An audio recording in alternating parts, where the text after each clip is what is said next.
Ayoko nananadya ka yata eh. Nananadya ka kasi. Kala ko more mature na, bakit di mo naaalala. Ay, na joke lang po. Invite na lang po. Invite na lang po in the sake. Thank you. Si Marlo muna. Sige. Ayoko sagutin. Okay.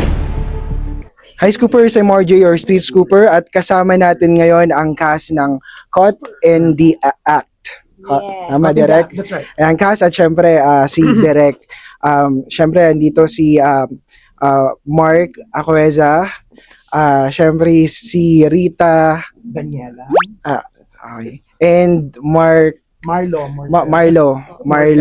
Mortel. Kaya pa ba? Ayun, ano yung difference neto, or ano yung bagong ipapakita nyo dito sa Caught in the Act?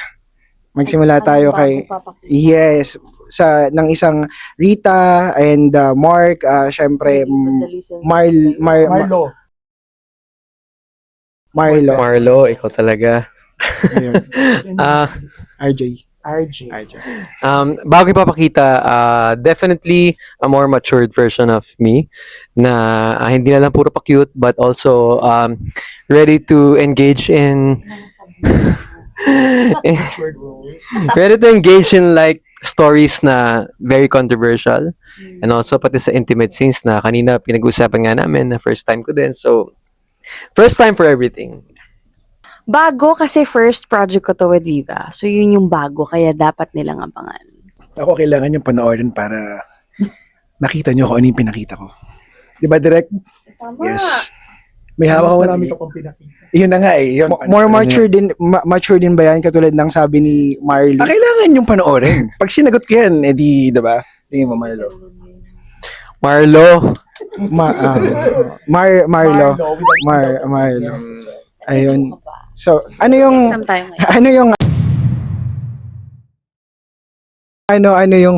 sige. Ikaw muna, Direk. Ano yung naman, saan ka pinaka natuwa na katrabaho sila? Well, syempre lahat sila was very pleasant to work with, 'di ba? Mas first ni Rita with Viva, first din ni Marlong, first narrative project din ni Marlo with Viva. First time namin mag-work ulit ni Mark after more than 20 years.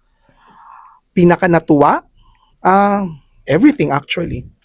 Because I wrote it, so the story is very close to my heart. I never thought it was going to be approved, to be very honest about it.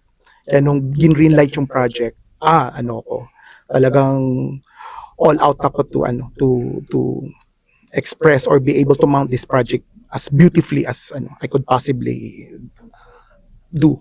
Parang ganyan. How about naman po yung vertical series sa kay nila Rita naman, since na coming from of course the series or some movies, and then how new is this one for you? Challenging slight, I guess, for me kasi I do theater as well. And syempre pag doon, 'di ba, big movements, and ganoon din naman sa movies nga, pag movies na medyo mababawasan na yung galaw mo. And dito mas pa kasi nga meron kaming iniingatan na frame which is vertical. So and nakakamangha rin actually kasi hindi madali yung job ng cinematographer and ng director kasi ito lang yung space na meron sila and they have to put everything in that frame na kung paano talaga tayo usually nanonood, and kasama yon right sa parang pinaka-catch na sinasabi nila na oh shucks, ang ganda na ito okay to paano pakuha. So I think yun yung kakaiba din talaga of doing a vertical series. You want to say something? Kay Mark muna po. Okay. Kailangan,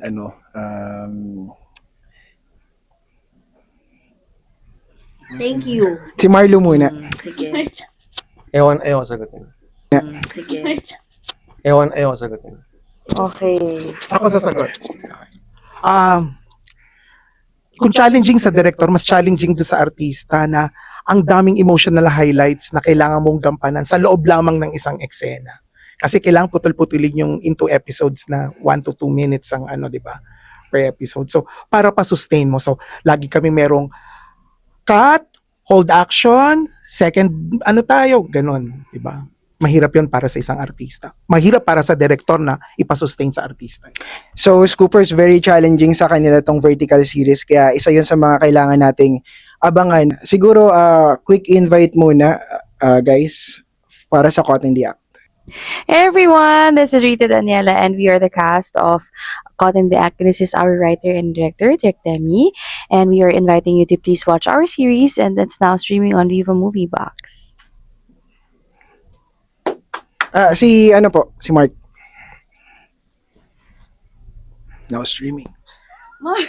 At saka, sir, Ayoko nananadya kaya yata eh. Nananadya ata sa pangalan. Oh. Nanadya. O, taray. hindi po. Sorry po. Ano na po kasi fan po ako dati ni Marlo. So medyo nagkatampuhan lang po kasi may before kasi hindi niya ako napapansin. So hindi po, kakat ko na lang po. Before po kasi nung si Janela po and Marlo, nagpo-mall show po siya. So isa po kami sa kasama sa fans club. So medyo siguro nasungitan lang po before. Oo. Hindi nga niya naalala, oh.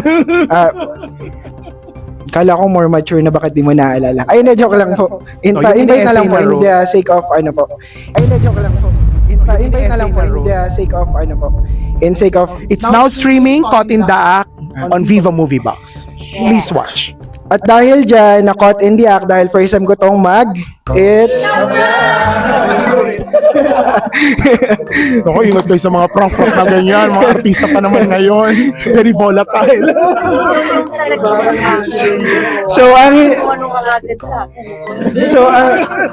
Miss Rita, Daniela, anong masasabi mo? So, kanina na bulungan ko na si Sir Marlo. At si Sir Marlo lang. Silang dalawa hindi nila alam. Actually, yung alam mo yung pagkakaba niya, kaba na, shucks, sasucceed ba tong prank na to? So, pero in fairness, di ba? Kabado siya eh. Pero yung pagkakaba niya, nakatulong dun sa prank. Kasi mukha talagang parang, ba't parang hindi niya kilala yung mga may interviewin niya?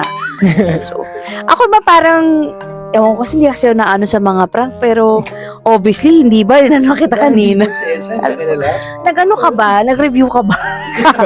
Hindi kasi talagang, hindi, kaya ko kasi Nag-review talagang po ako, guys, I guess siguro sanay na talaga din yung iba sa akin ng gano'n. Kasi siguro ikaw may mapaprank.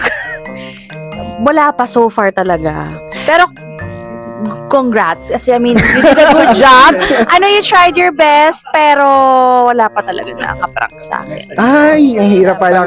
Paki-edit out na lang yung mga facial reactions ko. Kasi, I-edit ko siya ng maayos. Oo. RJ. RJ. Pero, Kasi sa last time may nang ganito sa akin, artista nasampal ko kasi. So, hari na wala pa sayang, ako hindi na, nasampal na. sayang hindi napunta doon para na Caught in the Act talaga, sayang. Pero hindi na kailangan mag-review kasi sino ba naman ang hindi nakakakilala sa isang Rita Daniela. And pinapanood po kita sa AOS. Isa ka sa mga best singers ng Philippines. Yeah, I'm your fan and that's honest and true. And syempre naman parehas kayong singer ni Sir Marlo Mortel. Ako na-stress. Ay, yung masasabi naman. Yung masasabi naman. Ako na-stress.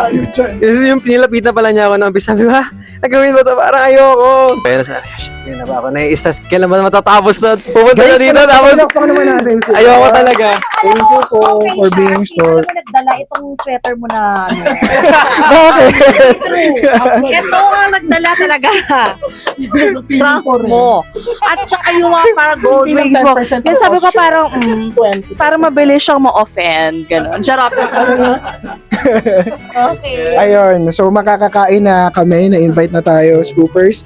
So, seryoso, magagaling na aktor, magandang proyekto at kwento. So, Caught in the Act and VMB, Viva Movie Box. Thank you po. Thank you so much. Thank you. Yes. Yung pagsabi ni Miss Rita na nag-review ka ba, parang ouch. Nag-review ka ba? Sabi na lang ng review kasi sinong di nakakilala. Oo, okay.